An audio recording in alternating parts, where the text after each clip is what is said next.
It's time for a new project. We're building a chess engine from scratch in C++, and by the end of this first video, we will have OpenGL up and running so we can start drawing graphics on the screen.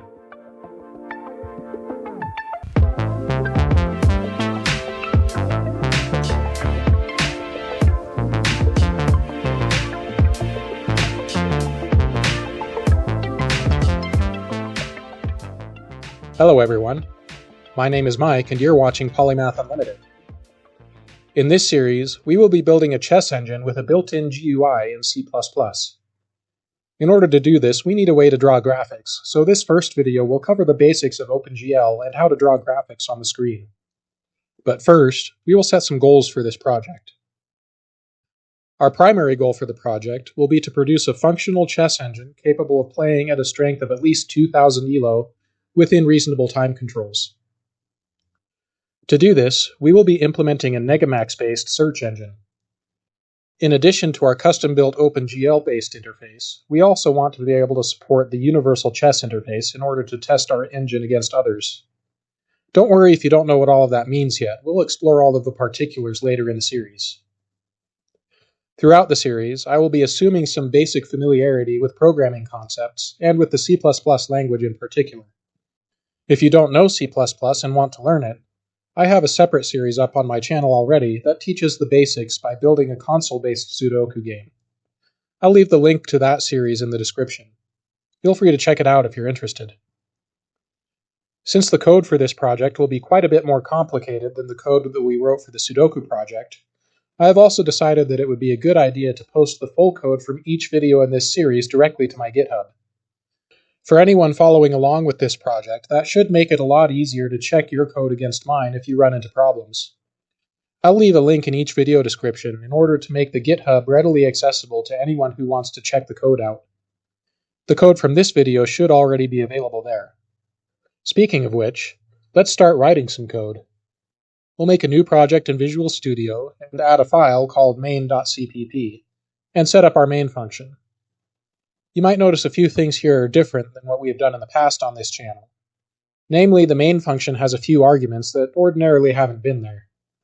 These arguments represent data that might get passed into our program by the operating system when the program launches. We need to include these here mostly for OpenGL compatibility, as we'll see in a moment. The C++ standard library does not contain any way to interact with OpenGL, so we need to install some additional libraries in order to use it in our programs. Different development environments have different ways of doing this. If you're not using Visual Studio, you'll have to look up how to do that for your IDE. Usually it involves some process using a program called CMake. We won't get into CMake here though, since luckily Visual Studio has a very convenient way to install OpenGL libraries to a project. We'll go to the Tools menu, then under NuGet Package Manager, we'll select Package Manager Console. This will cause a console to come up down at the bottom of the window. In this console, we will type the command install package nupengl.core. The NuGet Package Manager will then automatically install the relevant libraries and associated header files to our project so we can use OpenGL. The OpenGL specification, simply put, contains functions that allow our programs to communicate with our computer's graphics drivers. OpenGL allows you to do anything from drawing simple 2D graphics to writing your own custom shaders for a fully fledged 3D rendering pipeline. And you can even do some pretty intense parallel computing directly on the GPU if you know what you're doing. It can be as simple or as complicated as you want to make it. For this project, we'll take the simple approach, only using as many features of OpenGL as we need to simply draw shapes on the screen. This means we will be using OpenGL's immediate mode. This mode is technically deprecated and outdated, so you might find some websites and tutorials that say not to use immediate mode. Then they try to throw you immediately into the world of shaders and graphics pipelines. I'm not saying that's the wrong approach, but in my opinion, immediate mode is a great place to start learning computer graphics without having to deal with complex topics like vertex buffers and fragment shaders. Even though it's technically deprecated, immediate mode still works fine for the vast majority of systems, since most consumer systems are designed with backward compatibility in mind. It gives you less flexibility, sure, but it's much simpler to use, and it will therefore be perfect for what we will do in this tutorial. To make using OpenGL easier, we will be using a library called GLUT, which simply handles all of the operating system-specific aspects of creating windows and handling input events. This will make our code completely cross-platform, allowing us to build our program on whatever operating system we want without changing any of the source code. Let's include the gl/freeglut.h header, which was installed when we ran the NuGet package manager earlier. Now in our main function, we will initialize GLUT and, by extension, OpenGL by calling the glut-init function. Note that this function needs the information passed to the main function from the operating system, which is why main needed arguments earlier. Next, we call glut-init display mode. Here, we will set the display mode to glut-RGB glut-double. This lets OpenGL know that we want an RGB color buffer with double buffering enabled. Double buffering is simply a rendering technique that uses two different buffers. One gets updated by the graphics drivers, and the other gets displayed on the screen. Once a frame has been completely drawn, the buffers switch places. This makes all display updates appear instantaneously, preventing weird visual artifacts like flickering during rendering. In order to actually display any graphics, we also need to create a window to draw to. We'll do this by first calling glut-init window size, and then pass in some global width and height variables to set the window resolution to 640 by 480 pixels. We then call glut-create-window and give the window a name. We also need to set the clear color and set up a 2D projection for rendering. If we run the program as it is now, then we should see our graphics window open and then immediately close. In order to do anything useful with this window, we need to enter GLUT's main loop. This is as simple as calling GLUT main loop. This function basically just hands control of our program over to GLUT's internal event system, which interfaces with the operating system to let our program stay open and respond to input events. Interacting with GLUT is done through the use of callback functions. These are functions that we as the programmer define in our program, and then we give GLUT access to those functions so that it can call them at the appropriate times. Let's add a new function called draw to our program. This function will contain all of the code necessary to draw to the screen when GLUT needs to do a display update.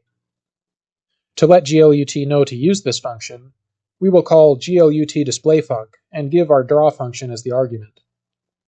Now that GLUT knows where to look for drawing code, we can put code in our draw function that lets OpenGL know what we want to draw to the screen. Every screen update will look something like this. First, we clear the color buffer by calling glClear. Then, we draw stuff to the buffer. Then we update the screen by calling glut-swap-buffers. Eventually, our draw function will contain all the necessary code to draw a chessboard onto the screen. For now, though, we'll start by drawing a simple triangle. The glBegin function call tells OpenGL what kind of shapes we are drawing, in this case triangles. The glEnd function tells OpenGL that we are done drawing, and the glVertex2f function calls tell OpenGL where we want to put the vertices of our triangle. The glColor3f function tells OpenGL what color to use for drawing. In OpenGL, RGB colors are specified with red, green, and blue color components between 0 and 1. The color 111, for example, is white. If we run the program now, we should see that a triangle has been drawn on our window. In order to draw graphics that move, we need some way to call the draw function at regular intervals. We can do this with a timer function. We can set a callback to a timer function with glut-timerfunc. Let's add a timer function and set a callback to it in main.